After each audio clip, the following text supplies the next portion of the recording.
welcome, gang, to another episode of, you guessed it, Read, Remember, Repeat, right?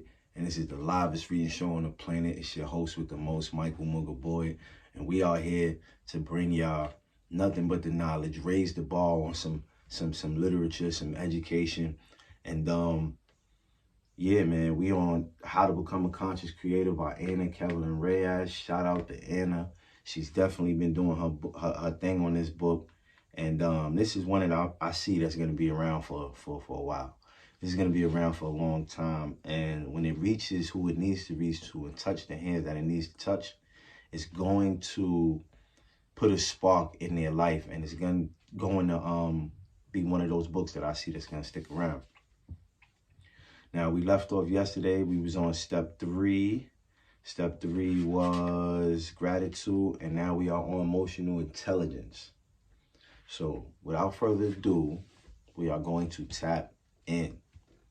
Let's go, gang. Emotional intelligence. When awareness is brought to an emotion, power is brought to your life. Tara Mayer Robson. Have you ever asked yourself, why do I feel what I feel? Or, why do I feel how I feel? At any given time, in any situation, or under any circumstance, according to Dr. David Walton, emotional intelligence is defined as the ability to control your own emotions. While grasping and influencing how others are feeling, we are beings of feelings and emotions. These feelings and emotions can be triggered by different types of events in our lives. When you become aware of why you feel, you will be able to create more positive feeling patterns. Oftentimes, a lack of awareness is what really creates most of our negative feeling patterns. So, we just go about the world feeling and emoting without knowing the causes. Learning to convert your negative emotional energy into positive emotional energy is one of the best skills you can learn for self-care. To have control over your emotions is imperative in your personal growth. When people lack emotional control, many things can seriously go wrong, and this may take quite some time to fix. Allowing yourself to flow in a positive manner is what gives you the power to create. Becoming mindful of your triggers is more important. Once you become aware of what triggers you, you will be able to become proactive instead of reactive. Being reactive means that more often than not, you will end up doing something without thinking about the outcome. Being proactive means you think before making any moves to seek out the best possible outcome. To become emotionally intelligent, you must exercise willpower. You must want to be and feel better. You will have to ask yourself some deep questions to get to the root of your emotional imbalance. The conflict going on within you will have to be resolved by having conversations with many of those people around you who do not create a healthy emotional pattern. When on the journey to understanding yourself, know the meaning and the difference in empathy versus sympathy. Empathy is defined as the ability to understand and share the feelings of others. Sympathy is defined as simply feeling sorry or pity for the other person. While neither is negative, only one can lead to a positive change in a person. Simply understanding why someone else feels a certain way gives us the power to analyze why we feel a certain way. Sympathy simply allows the other person to know that their pain has made an impression, even if the impression is small and inconsequential. However, being sympathetic is not the same as being apathetic.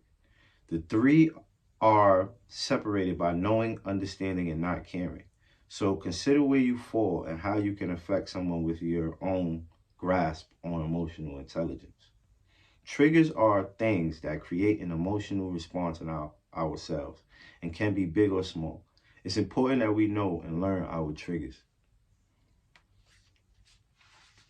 both to help us avoid contact with them and to understand why they are triggers in the first place. What can we identify as a trigger? The death of a loved one, friend, or pet can all be triggers. You may also experience an event, such as an accident or a celebration, in the form of a wedding, which could invoke particular emotions. Feeling like you are not accomplishing anything with your life can be a trigger, especially when people talk negatively about you.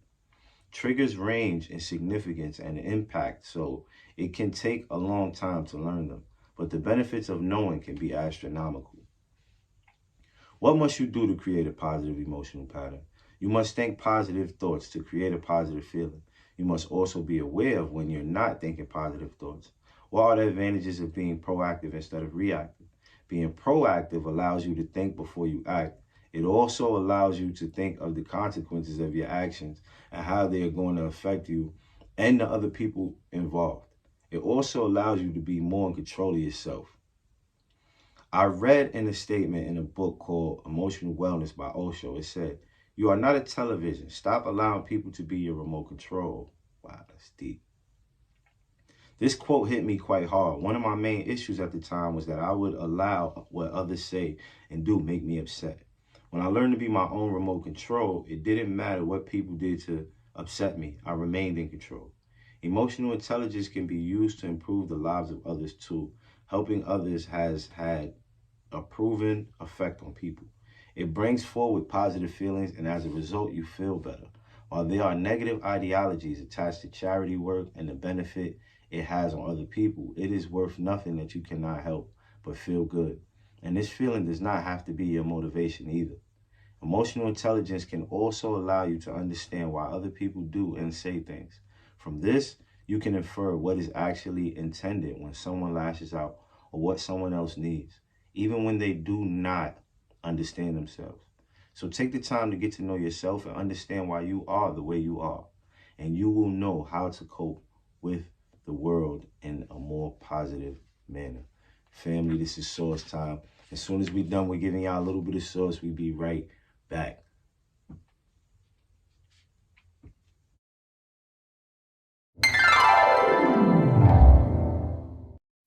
So something just came to me, right? To be a conscious creator,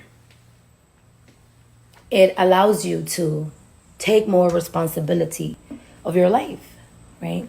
I think a lot of us, when we are in a state of being unconscious, we are really angry for the simple and one fact that whatever's happening in our physical life, we don't want to take responsibility for it because it's so fucking bad.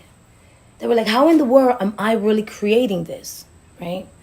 But when you become conscious of your thought process, your feeling process, now you start focusing more on your activity, that when things so-called go wrong, you don't feel as bad or as like, oh, the world is falling apart, because you know how to now consciously utilize your mind and your feeling system to redirect whatever's happening in your physical. And we are back, gang. Back to the books. Back to conscious creator. You know what I mean? And one thing that stood out, you are not a television. Stop allowing people to be your remote control. Stop allowing people to control you when they press buttons. Right? That stood out to me. I feel like that's something we should stick on to today. Don't let people be your remote control. Step 5, self-care. Let's go. The most powerful relationship you will ever have is the relationship with yourself. Steve Maraboli. One of the most difficult things I had to learn was how to take complete care of myself, mentally, physically, spiritually, and financially. Oftentimes, we focus so much on what others expect from us that we totally forget about the things that make us who we are. We forget to do things that are loving for ourselves, the same love that you give others. You should return to yourself, pay attention to those things that make you happy, and do a lot more of those things. Remember that you are a person too. It's not being selfish, but self-care. If you do not take care of yourself, who will? You have a responsibility over your own physical and mental health. If you do not work on them, grow and maintain them, you run the risk of falling apart and not even noticing until it's too late. Take the time to understand which areas of your life need more of your own attention to get yourself well. The word selfish has a totally different meaning when it comes to self-care.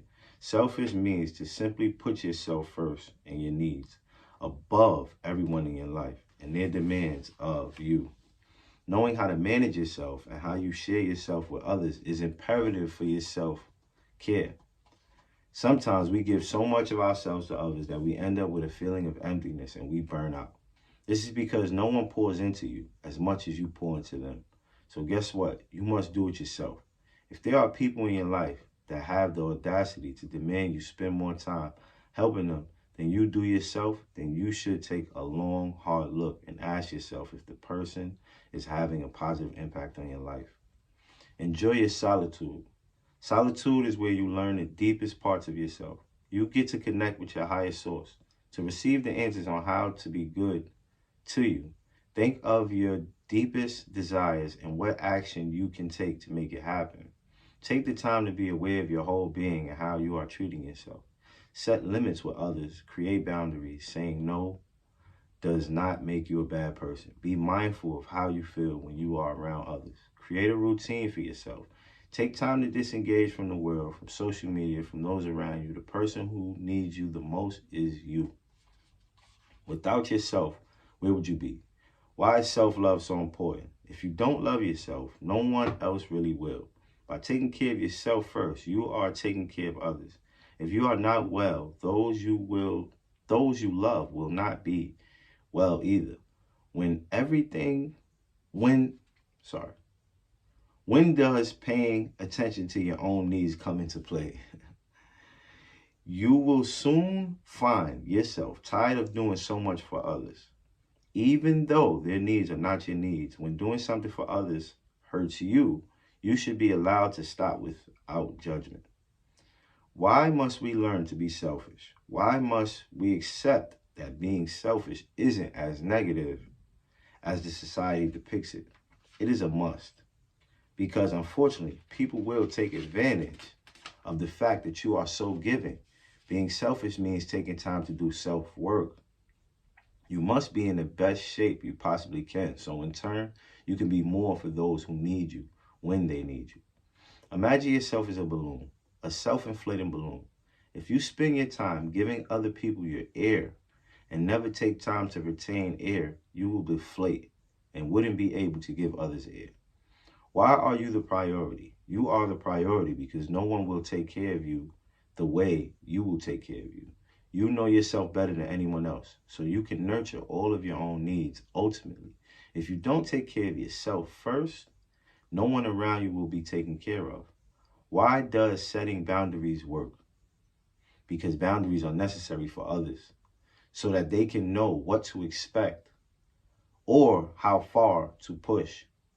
When they demand something from us, they give you more control of how you share yourself.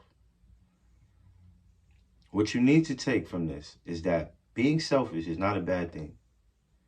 Being selfish is a way to give yourself what you need and then being able to share that with the people you care about. And if you're surrounding yourself with the right type of people, all giving will be returned in equal measure. You will not burn out and you will not suffer as a result. Self care to do. Meditate. Give your mind a rest. Use an app called Headspace to start or go on YouTube to look for guided meditations. Exercise. Create those healthy endorphins that make you feel better. It is the best way to fight depression. Learn about healthy foods. Clean foods allow you to feel lighter. Processed and fried foods take longer to digest, making you feel sluggish. Avoid negativity. Stay away from people who do not influence you in a positive way. Away naysayers. Be in places that endorse positivity. Stay away from places that support your bad habits. Be self aware. Have positive self talk, affirmations. I am healthy. I am good enough. I am committed, etc. Find positivity. Surround yourself with people that are going to add to your growth. Learn to manage your finances. Many people are stressed out over money, budget. Stop useless spending. Start investing in your health. Try your hardest to only do things that make you better. That was self-care chapter. And tonight we'll be back with relationships. That is step 6. So we got through 5 steps already. And write in the comments, man. Write in the comments. Uh, you know, get in tune. Watch the replay. Go on YouTube. If you want to keep watching it, keep clicking that button, man. Give us some more views, you know what I mean? Read, remember, repeat. This knowledge is for you. Let's go. It's for us.